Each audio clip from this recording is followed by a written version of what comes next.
Alright, so the first step in fixing a flat rear tire on a XIAOMI scooter is to actually get these side reflectors off. And to do this, you'll need some metal bit, something around these lines, right? These huge paper clips work fine, but you can make it out of anything as long as it's rather stiff. And so what you'll note is that there is a hole on this side, right?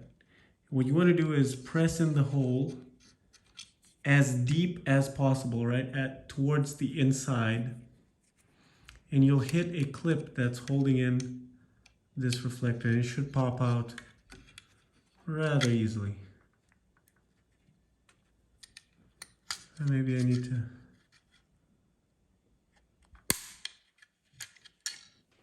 And there we are. I think now we could just pry this out. And this is how it looks on the inside. And so let's do this on the other side as well. And you can see, right, the paper clip action doing its thing. So let's do it on the other side as well. See if it works any better.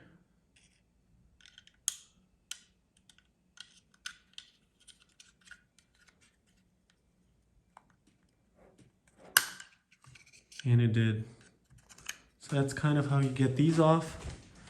And once they're off, so these are 2.5 sized Allen bits, which are quite uncommon. You can either attack them with some T10 bits. I think these fit in okay. Should work, right, as long as they're not very tight.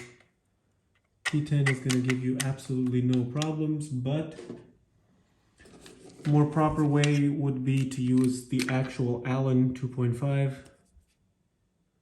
which I have a very weird bit. So now that all the screws are out, you can unhook the fender supports and just stash them to the side, and the wheel should just easily slide off like so. And now we can get to work on actually replacing the tube. Alright. I find this to be the most complicated thing I have to do more than once in my life. I don't know. I just hate it. I hate it. So the problem with these is the tire being so small and me being so weak means that there's a lot of force that's needed to actually unhook the tire, right? Get it over the lip. Because it does have this inner side, which, given that this is such a small diameter, 8.5 inches, means that it doesn't have as much give as, for example, a bicycle tire. And so what happens is you can either use metal tools, which will work better, although this hook thing really gets in your hands, really eats into your flesh. Or you can use plastic tools, and from what I've used so far, these are the best. They even have a little insert here, and they clip into one another, so they store very nicely. Yeah, so you either use metal parts, which will ding the aluminum and mess up the otherwise very cool paint job that these have, or use plastic tools, and you'll have like a twice as hard of a time actually doing the job. But anyway, so we'll be using the plastic parts just to preserve the paint job as much as possible. What I do first is I take off the valve just to give myself as much of an advantage as possible. For this, you can buy these off of AliExpress or wherever. Bike shops should have them. They're pretty cheap, like 2 to 3 euros, thereabout. And so just take out the valve. So basically the main idea is to unstick it first.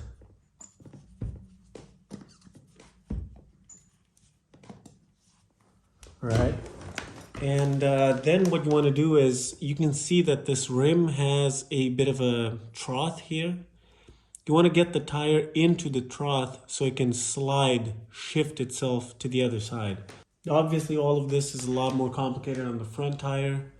Front tire has the problem that has the wire connected, so if you'll always be working next to the scooter, it's a pain in the ass. But anyway, let's go back to this and start. Yeah, I definitely have to buy some more of these because I just have 3 left, and kind of 3 is what I need. So again, the way I proceed is I use this side, and yeah, you can do this with you can trade a lot of effort for skill in this particular job, but it's complicated, right? So what I do is I get 2 of these so that I get more power, more leverage, and then I squeeze the other side, right? So you squeeze this in, you can see it is going in, and at the same time I'm pushing in on the levers. And it really helps not to be insanely weak as I am. But yeah, piss with the cock you've got. Right?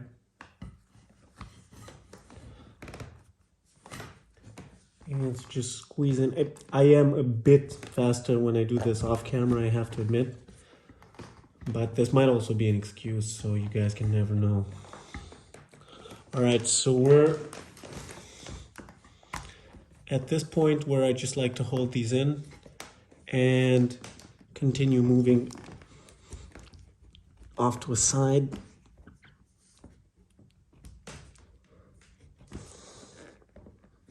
And again, I went too far, so I'll move a bit closer. It's easy. Anyone can do it. Millions of people do it. And if anyone has a video doing this and does it differently, right? Has a different technique, I would definitely want to see it. I've checked a bunch of videos online, obviously, and none of them were awfully helpful. So I don't know. I find this to be a pain in the ass. I don't like doing it. And I've priced it quite high so that people don't ask me to do it. Basically charge about, I don't know. I think it's 20 to 25 euros on the tube swap, which I don't know. At least over around these parts is quite expensive, but really don't want to do it. The other shops will ding your rim massively and they charge only around 10 euros. But yeah.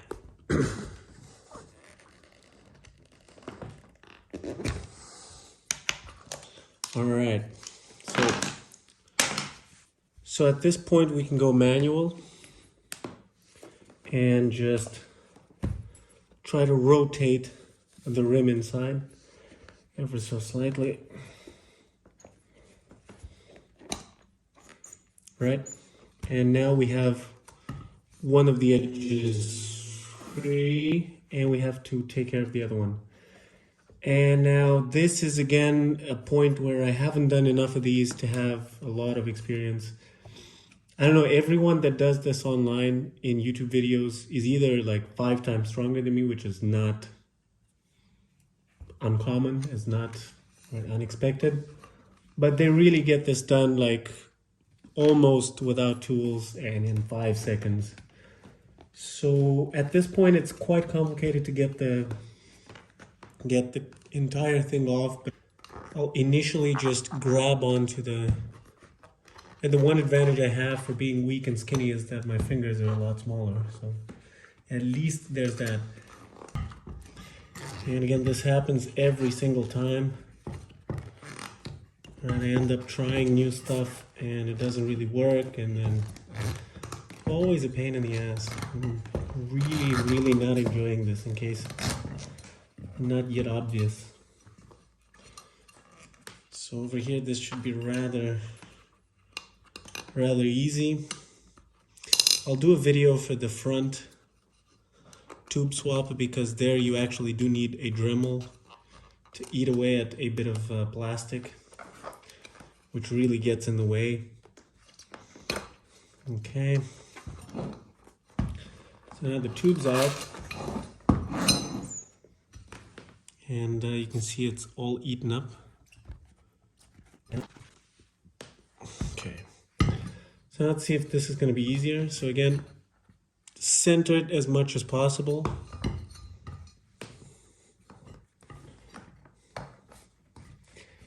And now this seems to be working a lot better. I don't know if I can get a good angle on this, but yeah, this should be fine.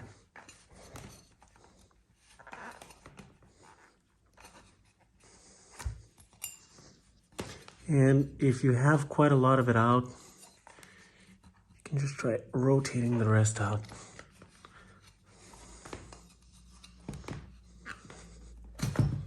All right, so now that's the first bit done. And what you want to do now is remove all the rubber that's inevitably gathered inside.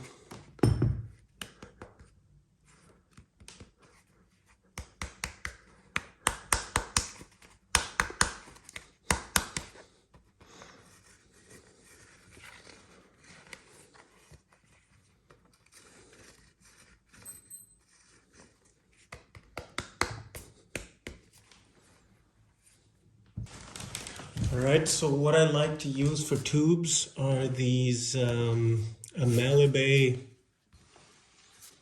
inner tubes off of AliExpress. They're rather expensive, but I have noticed that they're a lot thicker than the CST ones the scooters come with. But I don't know how much that translates into a longer life. The main takeaway with the tubes and having them last as long as possible is to have a very large, very big pressure inside them. Right, so I cranked the pressure up to about 4 bars, around about 4 bars, which is quite a lot, but it means that the tires are very stiff and there will be no give when you ride, right? And so the rough inside of these will not affect the tube that much. And so yeah, they're nice. They come with these locking nuts. So that's cute. Okay, so what I'll do is I'll inflate this ever so slightly. And what I use for inflating tires is a BMW car pump connected to my XT60 interconnect fabric, link up here. And I've also hijacked a 2S3P power bank.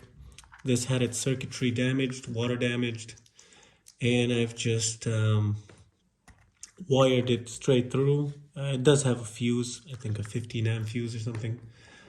And then it has a trigger, 9 volt I think, and some charging circuitry and some balancing circuitry as well. And that works quite okay. It's about, what, 6 volts? I think it says here. 6 to 8.4 volts. Still runs the pump just fine.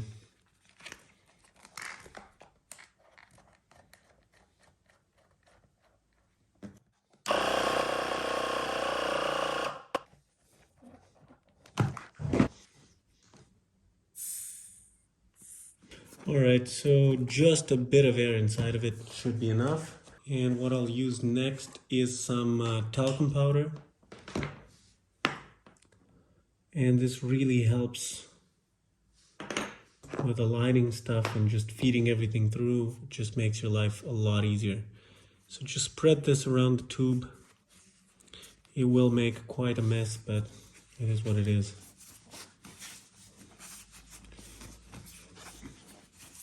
Helps with alignment, helps with literally everything. And what I like doing is just getting a bit of it on the tire as well, especially the edge. And you can skip this part, but it makes everything a lot easier.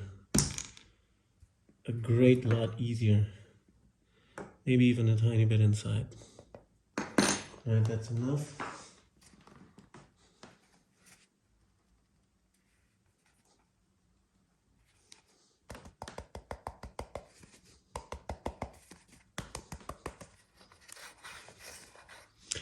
Okay.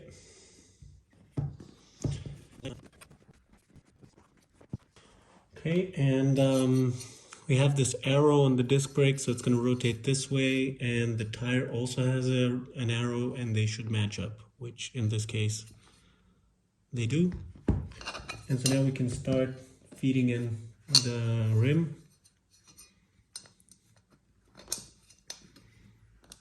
And again, with the rotation, just squeeze it in the middle, and then the next will follow. So this bit is pretty easy, especially if you use talcum powder. You can see that just a tiny bit is still off. And again, with the rotation, just grab the spokes and boom, you're done. All right, now for the valve. Where is that? Okay, so it's roughly here, and thanks to the talcum powder, we can rotate this inside freely. And just line it up roughly, and now this will be somewhat difficult. That should still be doable.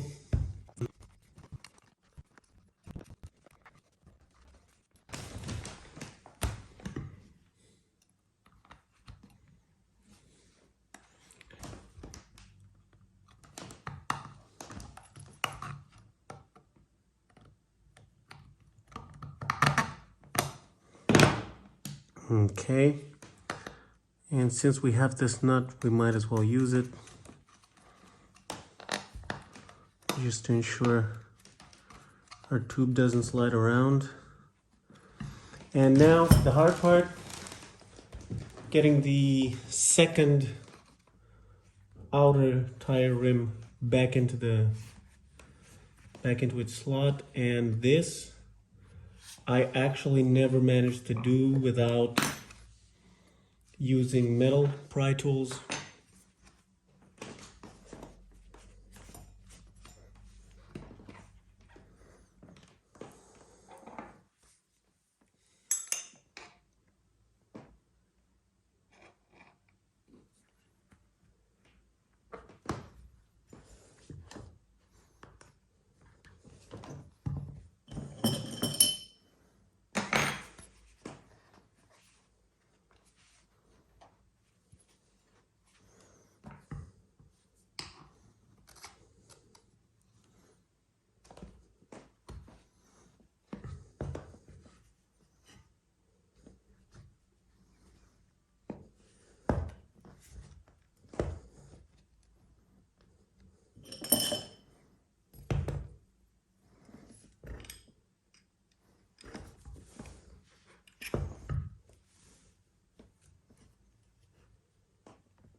All right, we're almost done. And boom. And I did ding this, so that's a damn shame. But yeah, so now we have to recenter the tire.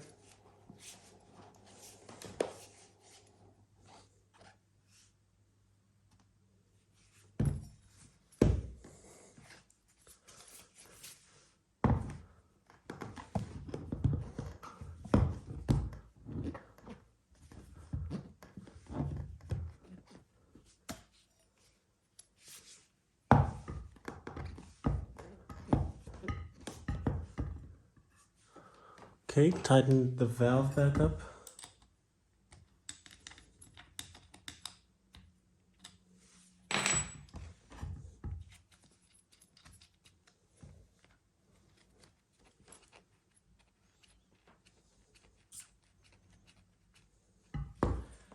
And pump some air into it. And again, I want to go 4.5 or something, thereabouts. And then as I release it, we'll lose some pressure and we'll stay at 4. At the beginning, I'll just pump some air in to finish centering this. And again, the talcum powder helps quite a lot with this alignment. Looks roughly okay now, I suppose.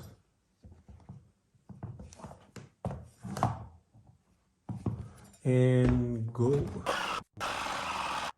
Okay. And now, the way this valve works, this connect works, is you have to press pretty hard on it as you undo the screw, and then once you hear air, you can release it all together.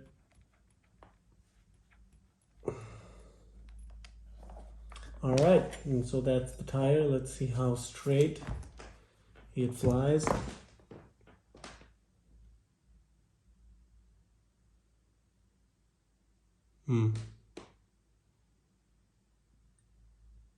Decent.